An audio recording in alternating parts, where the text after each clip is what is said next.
안녕하세요. 마틸다입니다. 오늘부터 하느님이시요 사람이신 그리스도의 시를 들려드리려고 합니다. 이 책이 10권짜리라서 너무 좀 방대하다는 생각에 처음에는 발췌를 해서 들려드리려고 했었는데 여러분들이 이 책에 대한 내용을 너무 궁금해 하셔서 그냥 처음부터 끝까지 들려드리는 것이 좋겠다라고 생각을 했습니다. 근데 이 책의 내용이 대화체로 많이 되어 있어요. 그래서 좀 읽어드리는데 조금 어려움이 있을 수도 있겠다는 생각을 하고 있는데 주님께서 지혜를 주시리라고 믿고 있습니다. 그러면 오늘부터 하느님이시여 사람이신 그리스도의 시 내용을 들려드리겠습니다.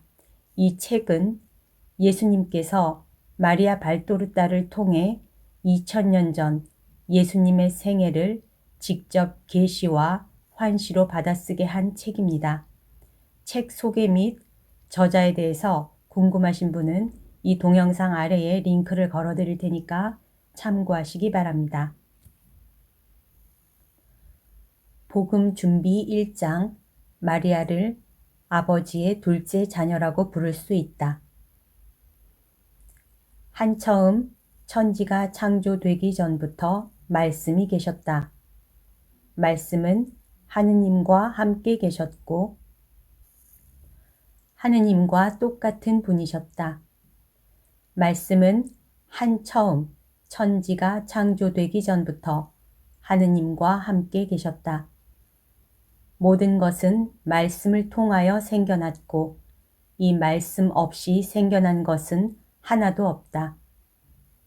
생겨난 모든 것이 그에게서 생명을 얻었으며 그 생명은 사람들의 빛이었다. 그 빛이 어둠 속에서 비치고 있다. 그러나 어둠이 빛을 이겨본 적이 없다.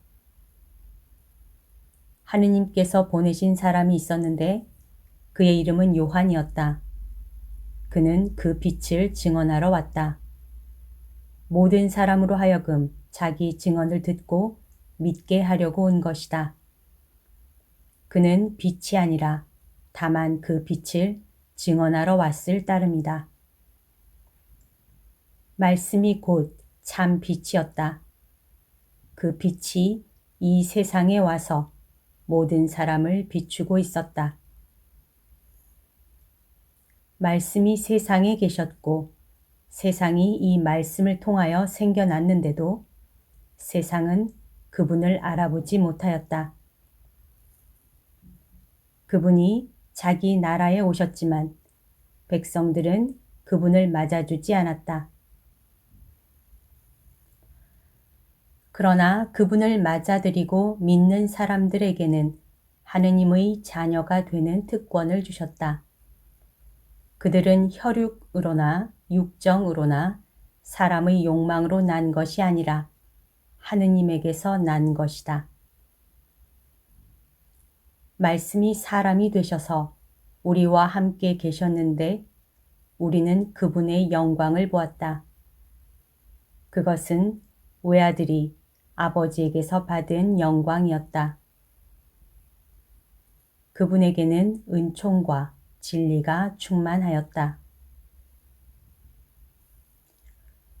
요한은 그분을 증언하여 외치기를 그분은 내 뒤에 오시지만 사실은 내가 나기 전부터 계셨기 때문에 나보다 앞서신 분이라고 말한 것은 바로 이분을 두고 한 말이다.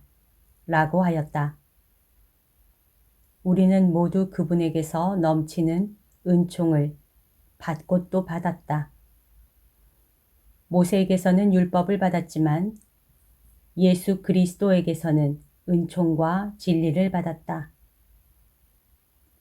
일찍이 하느님을 본 사람은 없다.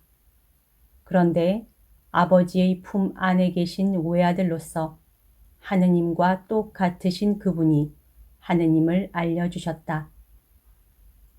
요한복음 1장 1절에서 18절의 말씀. 야훼께서 만물을 지으시려던 한처음에 모든 것에 앞서 나를 지으셨다. 잠언 8장 22절 말씀. 예수께서 나에게 이렇게 명하신다. 아주 새 공책 한 권을 가지고 첫 장에 8월 22일에 불러준 것을 베껴 적어라. 이 책에서는 마리아에 대해서 말할 것이다. 나는 순종해서 여기에 베낀다. 예수님은 이렇게 말씀하신다. 오늘은 이것만을 써라.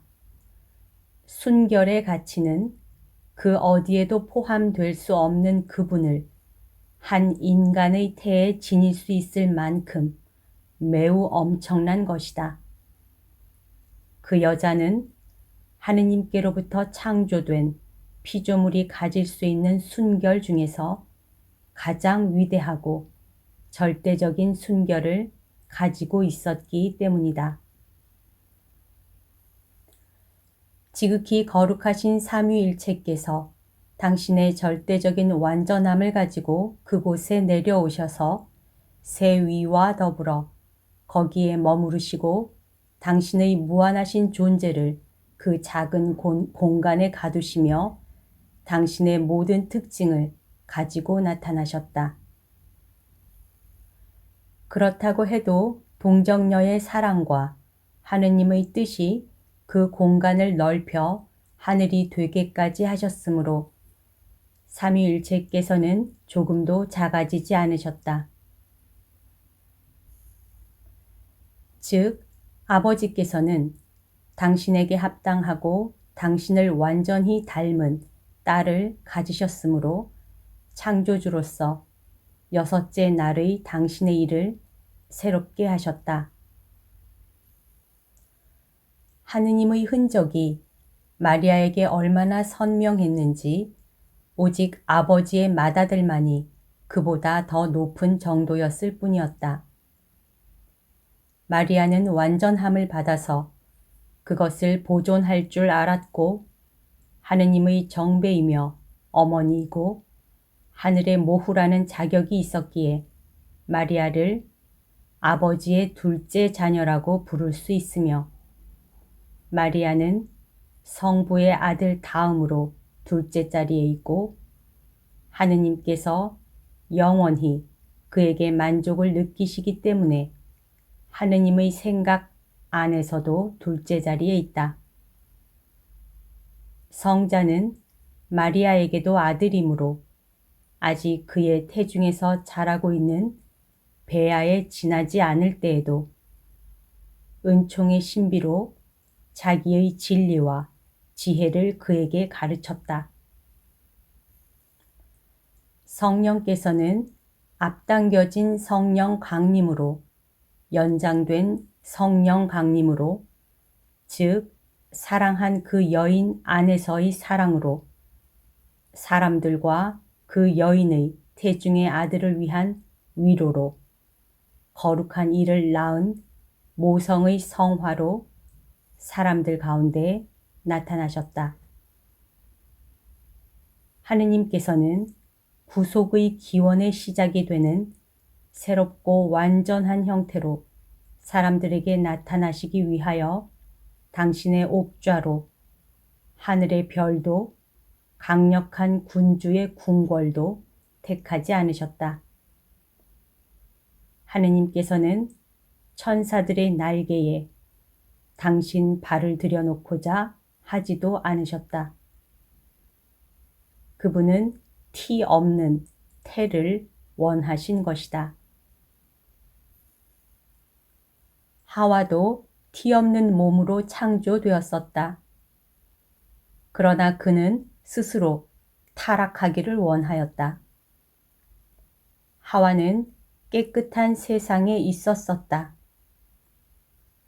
비록 마리아는 타락한 세상에서지만 죄를 향한 가장 작은 생각으로도 그의 순결을 손상하는 것을 거부하면서 살았다.